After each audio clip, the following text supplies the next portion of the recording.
Assalamualaikum warahmatullahi wabarakatuh. Alhamdulillahi ala nikmatil iman. Alhamdulillahi ala nikmatil Islam. Alhamdulillahi ala nikmatil hidayah. Alhamdulillahi ala nikmatil ukhuwah. Wassalatu wassalamu ala rasulillahi amma ba'd. Para pemirsa yang semoga kita semua dirahmati dan dimuliakan oleh Allah Subhanahu wa taala. Bersyukur kita kepada Allah Subhanahu wa taala atas segala limpahan nikmat dan karunia yang telah dianugerahkan kepada kita semua. Bersalawat kita kepada Nabi Muhammad sallallahu alaihi wasallam sebagai salah satu bentuk bukti kecintaan kita kepada Rasulullah sallallahu alaihi wasallam.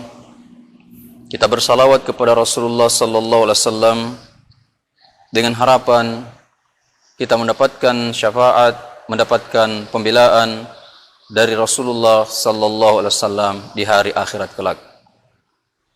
Para pemirsa yang dimuliakan oleh Allah Subhanahu wa taala,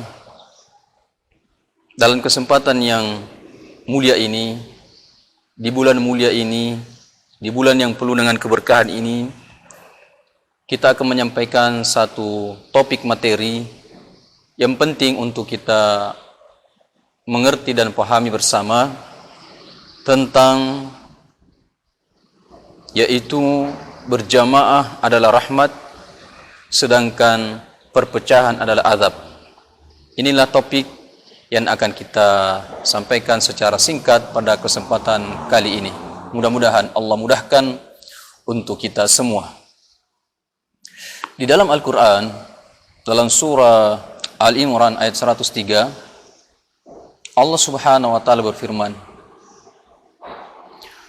"Wa'tasimu bihablillahi jami'an wa la tafarraqu."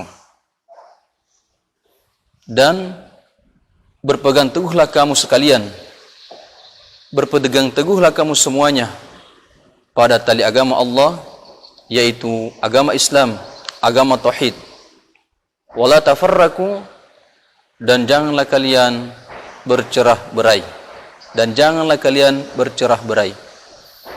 Dalam ayat yang mulia ini, para pemirsa yang dimuliakan oleh Allah Subhanahu wa taala, sungguh sangat jelas bahwa Allah Subhanahu wa taala mewajibkan kita untuk senantiasa berpegang teguh kepada tali agama Allah Subhanahu wa taala, yaitu agama tauhid, agama Islam, dan melarang keras kepada kita hambanya untuk bercerah-berai, bertikai, berselisih antara satu dengan yang lainnya. Para pemirsa yang dimuliakan oleh Allah Subhanahu wa taala, kita sebagai umat Nabi Muhammad sallallahu alaihi wasallam tentu percaya bahwa berjamaah, kesatuan adalah rahmat. Bersatu, berjamaah, persatuan adalah rahmat. Sedangkan perpecahan adalah azab. Kita yakini itu sebagai hamba Allah Subhanahu wa taala dan sebagai umat Rasulullah sallallahu alaihi wasallam, bahwa Allah Subhanahu wa taala dan Rasulnya memerintahkan kepada kita semua untuk berjamaah, untuk bersatu, dan melarang kita untuk bercerah-berai, bertikai antara yang satu dan yang lainnya. Nabi sallallahu alaihi wasallam dalam sebuah hadis yang diriwayatkan oleh Al-Imam Ahmad, Imam Tirmidzi dan Ibnu Mas'ud, Rasulullah sallallahu alaihi wasallam bersabda, "Alaikum bil jama'ati. Alaikum bil jama'ati. Hendaklah kalian berjamaah, hendaklah kalian bersatu. Wa iyyakum wal furqah, dan janganlah kalian bercerah-berai, dan janganlah kalian berpecah belah, dan janganlah kalian berpecah belah." Ini hadis sabda Rasulullah sallallahu alaihi wasallam yang juga menguatkan firman Allah Subhanahu wa taala tadi bahwa kita diperintahkan untuk berjamaah, kita diperintahkan untuk bersatu, dan sangat melarang keras kepada kita umat Rasulullah sallallahu alaihi wasallam untuk bertikai, untuk berpecah belah. Mengapa kita harus bersatu? Banyak alasan. Banyak alasan yang menyebabkan kita harus bersatu. Salah satu di antaranya adalah bersatu itu bisa mendatangkan rahmat Allah Subhanahu wa taala. Berjamaah itu bisa mendatangkan rahmat Allah Subhanahu wa taala. Ketika rahmat Allah Subhanahu wa taala kita dapatkan, maka bantuan, pertolongan Allah Subhanahu wa taala akan mudah kita dapatkan pula.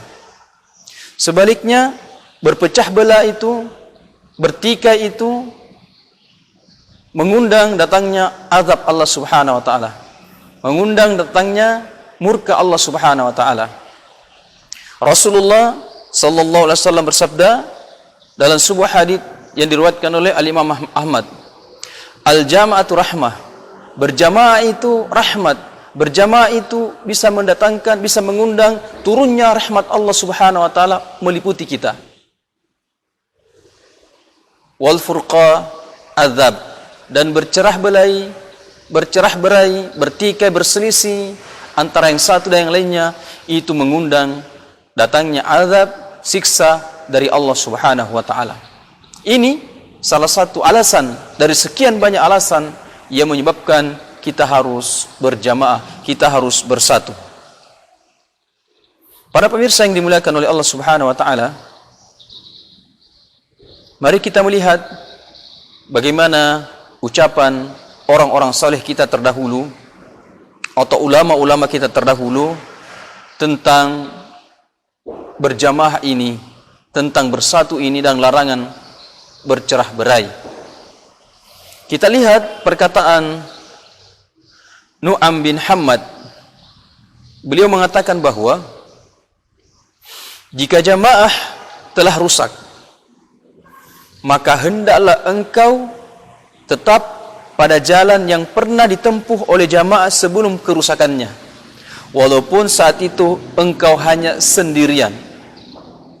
Jadi jelas kata Nu'am bin Hammad, jika suatu saat jamaah kaum muslimin ini mengalami kerusakan, kata beliau, maka hendaklah engkau tetap pada jalan yang pernah ditempuh oleh jamaah sebelum kerusakannya. Hendaklah engkau istiqamah, berpegang teguh kepada jalan yang pernah ditempuh oleh para jamaah sebelumnya, sebelum terjadi kerusakannya, walaupun engkau hanya seorang diri. Kemudian Abu Syayyamah mengatakan bahwa perintah keharusan berjamaah maksudnya adalah keharusan tetap pada al-haq, jadi keharusan tetap kepada kebenaran dan mengikutinya, dan mengikuti kebenaran tersebut sekalipun yang memegangnya hanya sedikit dan yang menyelisihannya banyak. Jadi jelas perintah keharusan berjamaah bersatu di sini maksudnya adalah keharusan tetap pada kebenaran atau al-haq dan mengikuti kebenaran tersebut, walaupun yang mengikutinya hanya sedikit dan yang menentangnya banyak, yang menyelisihinya banyak. Oleh karena kata beliau,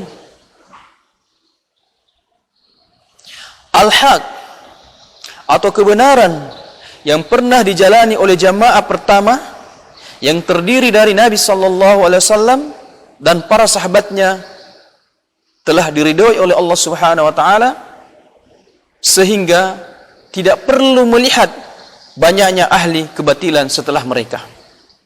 Karena jalan kebenaran ini, al-haq ini yang ditempuh oleh Rasulullah sallallahu alaihi wasallam dan para sahabatnya, itu telah mendapatkan ridha dari Allah Subhanahu wa taala. Sehingga kita tidak perlu melihat banyaknya ahli maksiat, ahli kebatilan yang menyelisihinya atau datang setelah mereka. Maka dari pengertian ini, para pemirsa yang dimuliakan oleh Allah Subhanahu wa taala, bisa diambil suatu kesimpulan bahwa jamaah itu yang dimaksud dalam hadis ini tidak harus banyak ataupun sedikit jumlahnya. Akan tetapi jamaah itu harus sesuai dengan kebenaran, walaupun banyak yang bertolak belakang dengan mayoritas penduduk bumi. Jadi kebenaran itu tidaklah diukur dari jumlahnya, banyak atau sedikitnya. Bukan itu ukurannya, bukan itu barometernya yang namanya jamaah.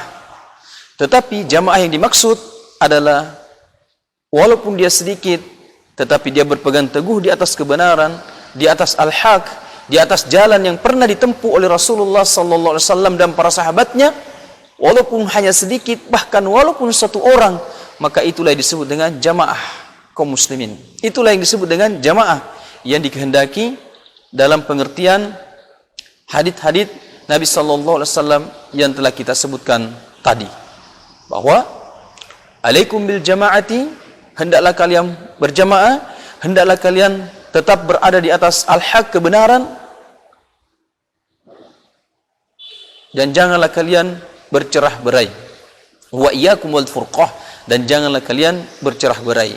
Ya, berjamaah maksudnya adalah istiqamah, konsisten, tetap pendirian di atas manhaj jalan kebenaran yang pernah ditempuh oleh Rasulullah sallallahu alaihi wasallam dan para sahabatnya dan orang-orang sebelum kita, sebelum terjadinya kerusakan, sebelum terjadinya penyimpangan-penyimpangan dari kebenaran yang dibawa oleh Rasulullah sallallahu alaihi wasallam. Inilah para pemirsa yang dimuliakan oleh Allah Subhanahu wa taala, sebagai nasihat singkat buat saya dan kita semua, bahwa mari kita senantiasa berjamaah. Karena dengan berjamaah bersatu di atas kebenaran, sekali lagi berjamaah bersatu di atas kebenaran, itu bisa mendatangkan rahmat Allah Subhanahu wa taala. Sebaliknya, ketika seseorang bertikai, bercerai-berai antara yang satu yang lainnya, itu bisa mendatangkan azab, siksa, murka dari Allah Subhanahu wa taala.